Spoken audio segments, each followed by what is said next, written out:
What if I told you that sometimes the most unforgettable moments don't arrive with a warning? They just happen.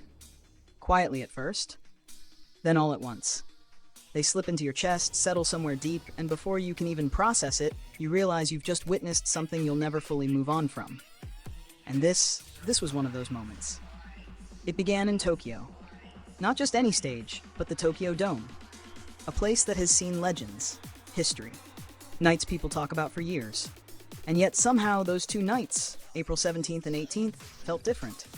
Because the moment the lights dimmed and the energy shifted, everything became about him, Jin. There are performers, and then there are people who don't just step onto a stage, they transform it. Jin didn't just appear under the spotlight. He owned it. Not in a loud, overwhelming way, but in something far more dangerous, effortless control. They call it fundamental beauty. And maybe that sounds like just another compliment, until you see it.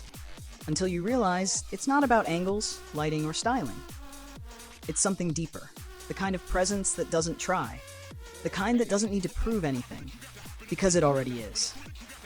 Every detail felt intentional, yet completely natural. The sharpness of his features, the balance of his proportions, the quiet confidence in the way he moved.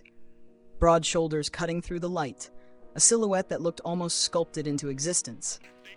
And yet, there was softness too. And that contrast? That's what made it impossible to look away. And then came the moment no one expected to remember, but no one could forget. A simple pause, a straw, a sip of water. That's it, nothing dramatic, nothing staged, and somehow hearts raced. Because even in something so small, so ordinary, he still felt unreal. That's the paradox of Jin. He can stand there like something untouchable, and then in the next second feel so close it almost confuses you. But if visuals were all he had, this story wouldn't matter. Because the real shift happened when the music began. The first note didn't just fill the arena, it cut through it. Clear, controlled, almost piercing in its purity. That's when people understood why a new word started following him. Siren, not just because his voice is beautiful, but because it pulls you in, without asking, without warning. You don't decide to listen, you just do. There's something about the way he sings that feels precise, yet emotional, powerful, yet never overwhelming. Every note lands exactly where it should, every transition feels seamless, and still, there's vulnerability hidden underneath it all.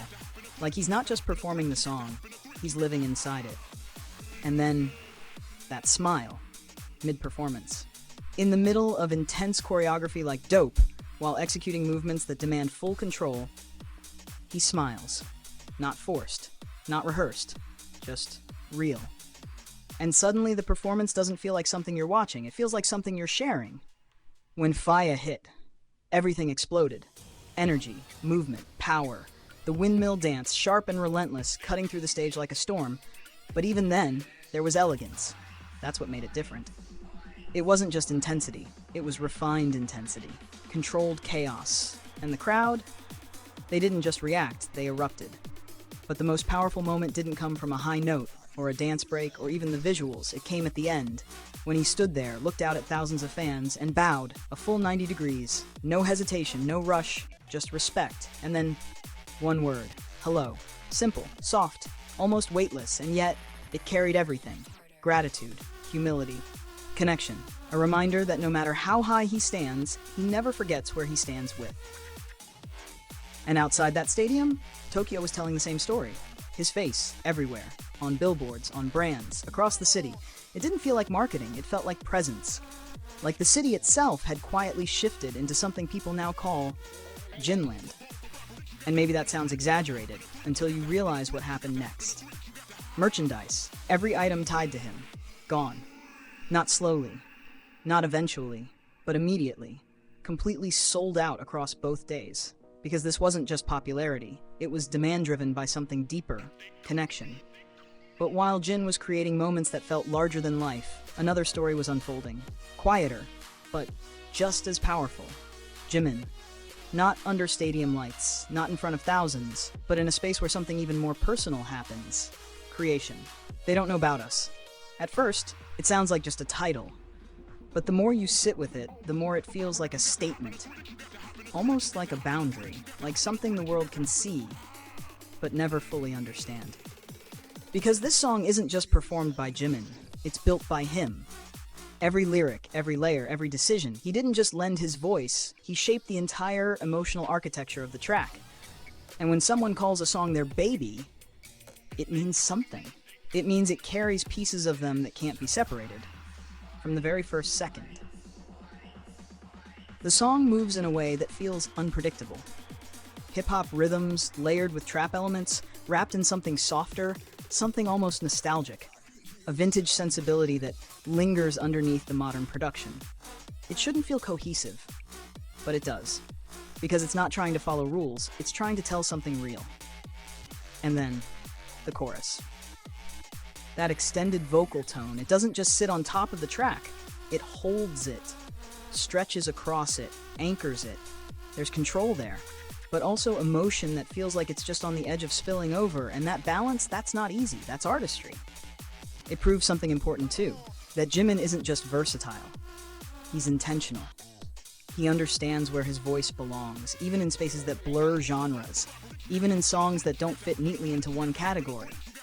And the world noticed. Charts across countries lit up, #1 placements across continents, a debut on one of the most competitive charts in the industry, and more importantly, consistency. Because it didn't just appear, it stayed. Critics paid attention. They highlighted the vocals, the emotional delivery, the way his voice could carry something that sits between hip-hop and ballad without losing identity. Artists noticed too, calling it fresh, trendy, authentic. But the most important reaction came from listeners. Because people didn't just hear the song, they felt like they were part of it.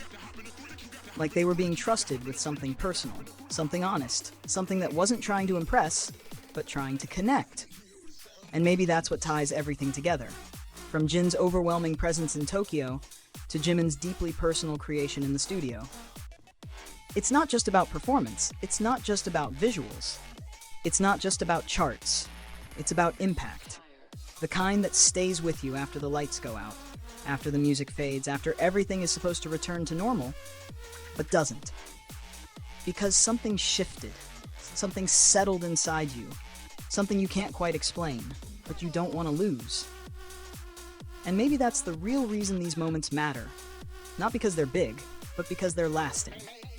So when everything goes quiet, when the noise disappears, when you're left alone with your thoughts, and you can still hear that voice, still see that stage, still feel that emotion, ask yourself this: was it just a performance, or was it something that quietly, permanently changed you?